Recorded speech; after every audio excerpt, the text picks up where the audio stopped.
So ayun mga ka-DIY, kamusta po sa inyong lahat? So bali ngayon ay magdi-demo unit lang po ako dito sa unit ni Sir.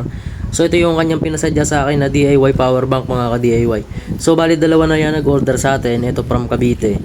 So ang specs nito mga ka-DIY ay 6.5 Ah true rated capacity dahil brand new battery ginamit natin tapos capacity natin. So yung result ay 6.5 mga ka-DIY or 6,500 mAh.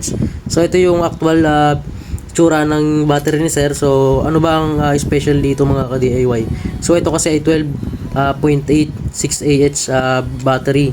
So naging 6.5 lang gawa ng yun yung rated ng aking capacity tested. So kaya ako gumagawa, capacity ko pa rin kahit brand new siya para masiguro yung true rated yung ating battery.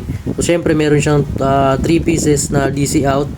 Tapos meron siyang built-in power bank na dual port, tapos kasama na yung bar indicator, tapos voltage meter. Tapos ito yung special sa kanya mga ka-DIY. So meron siya ditong built-in LBD. So kung napapansin nyo, kasama nakagamit na ng LBD, meron siyang sariling relay. Tapos nag-additional pa tayo ng relay na isa sa loob nito mga ka-DIY, naka-built na siya.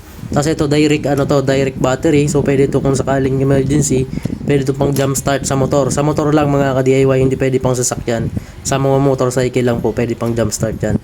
Tapos ito yung kanyang yung metal port charging para sa input charging niya. Tapos main power lang. So pag main power ko yan, automatic titrigger yung LBD natin. So yung mga ka-DIY 13.1. So pag